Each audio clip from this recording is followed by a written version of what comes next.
যোৱা ২৪-২৫ মে'ত বেংগালুৰুত নেচনেল আৰ্ম ৰেচলিং চেম্পিয়নশ্বিপত মিলনপুৰৰ কমৰ চুবুৰী ডি.জি. হাজৰিকাই ৬৩ কেজি ২খন হাতেৰে খেলি সোণৰ পদক লাভ কৰিবলৈ সক্ষম হৈছে। লগতে আজাৰবাইজানত হ'ব লগা আগন্তুক ৱৰ্ল্ড চেম্পিয়নশ্বিপৰ কাৰণেও চিলেকশ্যন হৈছে আৰু লগতে তেওঁ এইবাৰ নেচনেল গেমত ৰেফাৰী হিচাপে চিলেকশ্যন পাবলৈও সক্ষম হৈছে। নমস্কাৰ, মোৰ নাম ডেইজি হাজৰিকা। মই তেজপুৰ ডিপুটা মিলনপুৰৰ বাসিন্দা।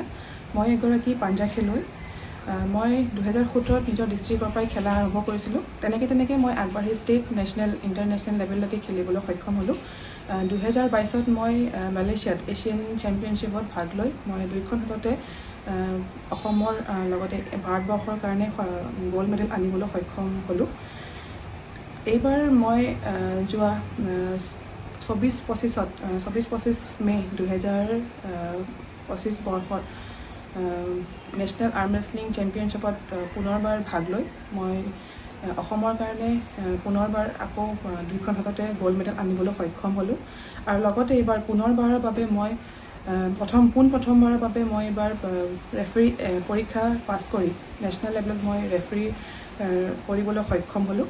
আৰু লগতে আহি থকা এইবাৰ আগন্তুক ৱৰ্ল্ড চেম্পিয়নশ্বিপ য'ত হ'ব আজাৰবাইজানত ছেপ্টেম্বৰ মাহত, তাৰ কাৰণেও মই চিলেকশ্যন পাইছোঁ। আপোনালোকৰ সহায় সহযোগিতা পুনৰবাৰৰ বাবে আশা কৰিলোঁ।